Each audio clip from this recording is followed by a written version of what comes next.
Homes Victoria supports Victorians to have access to safe, secure, and affordable housing. A home is the foundation for each person and family's health, well-being, and safety. It enables people to participate in community and the workplace and to live their best life. The media and political conversations often present a challenging and bleak outlook for the provision of adequate housing. This is a sad state of affairs. Australia is one of the wealthiest countries on the planet. Today, we'll hear from three people whose organisations support those challenged without a home, not just a roof over their heads, but also with a supportive community. Let's hear their stories. Welcome to Monday Matters.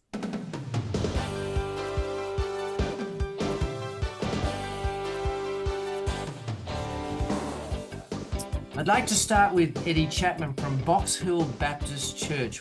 Welcome, Eddie. You're in the embryonic stages for your proposed housing project. Can you tell us about it?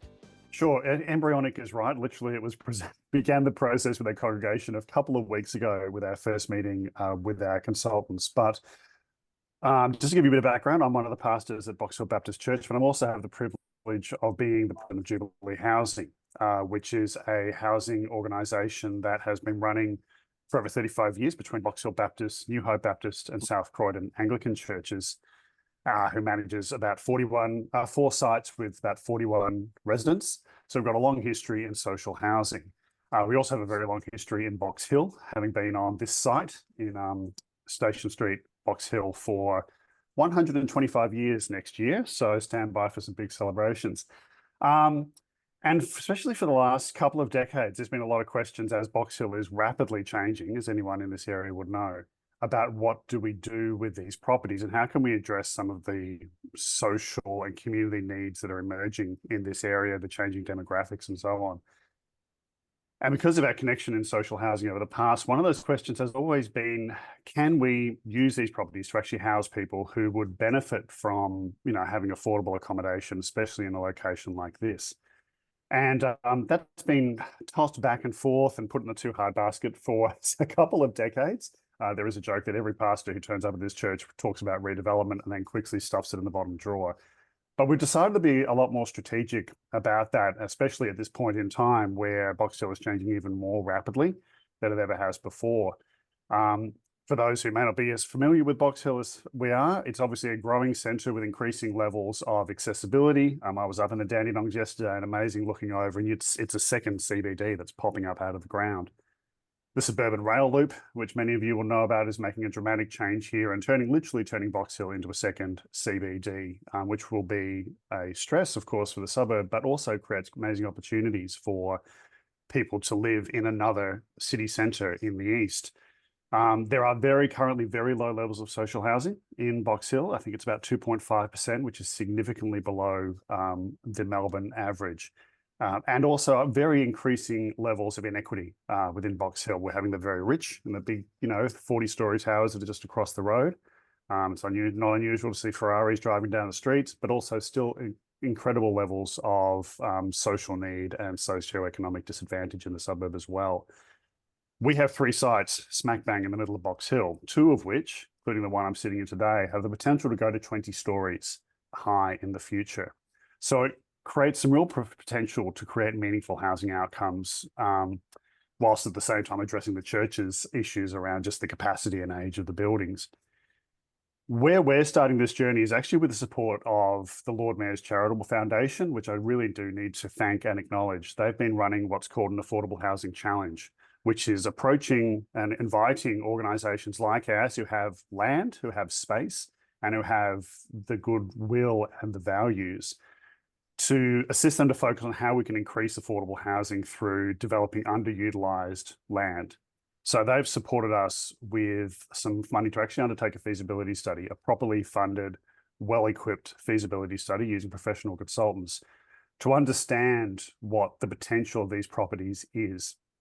And that's looking at a whole range of different aspects. So to say, what are the potential that we could have to sell these properties for what would be a significant amount of money, and go and build somewhere else with some social housing outcomes, or sell one of these and go and build a social housing development somewhere else, or stay here and redevelop it ourselves, or redevelop it in partnership with a larger affordable housing provider. So to look at that broad range of opportunities that present themselves, like I said, we're very much in the very, very early stages of that. It's really doing things like consultation, valuations, and just beginning that process of exploring that full scope from, like I said, from selling everything to building a mix of church facilities, private facilities that we could sell to fund social housing facilities and so on. So it's an exciting time for us. It's a little bit nerve-wracking as well. It could come out and say, look, it's just not going to be feasible in this location. But that's certainly where we are at the moment. Eddie, lots on the table there, and obviously you are doing a huge amount of homework. Thanks for that. I want to move to Ringwood Church of Christ, and they've been working on their housing development project for several years, and I'd like to welcome Kaye Reid, their senior pastor. Kaye, can you tell us about where you are up to? Yeah, thank you, Ian, and great to hear about what you're working on there in Box Hill, Eddie. Yeah, our journey is probably another maybe 6 years on from where Eddie is at the moment, 5 or 6 years, although perhaps you can take out 2 or 3 years there for COVID because of the COVID effect in the midst of that. Our journey, so Ringwood Church of Christ is a church that has been centrally located in Ringwood for over 100 years now, and has had a facility in that central location. And certainly Ringwood has been evolving from a purely working class environment to a working class towards a middle class environment as well. So all of the different socioeconomic factors are present there, and particular being located right on a railway station area and the interface between the Eastern Freeway and Eastlink. So with Eastland located there too. So about in 2018, as part of the state government strategy, Ringwood was considered around being a metropolitan activity centre. That significant change has come into place, so similar to Box Hill, and it means that there's a real intent around what sustainable growth can look like in Melbourne and Victoria, and how that can be expressed with priority given through a few activity centres around Melbourne, so that there is a real focus on employment and housing and community services that can actually sustain the numbers of population that will need to be living in quite close proximity within that sort of 15-minute walking space, so that you've got access to everything that you need. So like Eddie, we've been considering what that looks like in terms of apartment living also. So along our journey, we've been previously on the blocks of land that we have. So there's 6 blocks that are linked together with frontage back and front. We have been looking at what the capacity is for that facility, for those spaces for the community. Previously to being an activity centre, that would have meant that development was limited to sort of 1 or 2 stories on that site. Now, because of the size of our footprint, that is likely to be at least 6 to 8 stories that can be developed. And certainly council's perspective is, as part of the activity centre zoning, we need to make sure that we're developing optimally in that space rather than underdeveloping, so that the opportunities aren't missed. So we have been looking at a very ambitious sort of development community hub on that space. That includes a residential facility on that. So there would be a front and a back space on that, both of them with street frontage. And we've been looking at that as affordable housing. So the stage that we're up to now is that we have been working towards a planning permit over the last few years, and have just received that planning permit in the middle of this year. So that's been our goal, our first step of that. And so that's an incredible achievement. What that allows us to do, based on that planning permit, is to build 69 affordable housing apartments up to on that residential tower. So there's some flexibility there, whether that would be fully affordable housing or whether that would be a mixture of different types of housing there as well. So that's a really exciting development for us. The front of that facility would include a community hub, so an auditorium, a cafe, childcare centre, some office spaces that could have some sort of allied services associated with that. It will be an incredible development if it continues on the pathway that we have for it. Around us is other developments are popping up also. So across the road from us is an intention for social housing, which will be developed and run by Uniting. And beside us is the opportunity for a significant housing development also, which might be private housing, or it might be also entering into possibilities for affordable housing. So we're excited about the opportunities for there to be a mixture of housing in that area. So potentially private housing, affordable housing, and social housing in that space. Part of that journey for us has been around recognising what the needs of Maroondah are. So we had undertook an analysis in 2019 of the needs of Maroondah, and of course that confirmed what we were already anecdotally aware of, is that there is a significant needs around housing, around social isolation, and around mental health. So as a church community, we're really committed to showing up in those spaces. So yeah, a lot more that I can say in that regard as well, but I look forward to being able to share that and yeah, to be able to talk about the possibilities a little bit more. Okay, it's very exciting. There's no doubt, as what Eddie mentioned, we're going to get all you folk back in 6 months to see where everyone is up to. But I'm going to move to Josh Wilkins now, who's the founder of One Voice, providing laundry facilities for those impacted by homelessness. Welcome to you, Josh. Thanks, Ian. Good to hear what you're doing, Eddie and Kate. And we Yeah. do showers, Ian, not laundry. Beg your pardon. That's the Orange Sky. Okay, thanks for correcting. Right. Now, your project, and you're up at Macedon, involves a social enterprise element. Can you tell us what you're up to? Yeah, so we're not building any big towers or anything like that, as much as that's sort of needed out there. We're working on a bit of an empowerment program.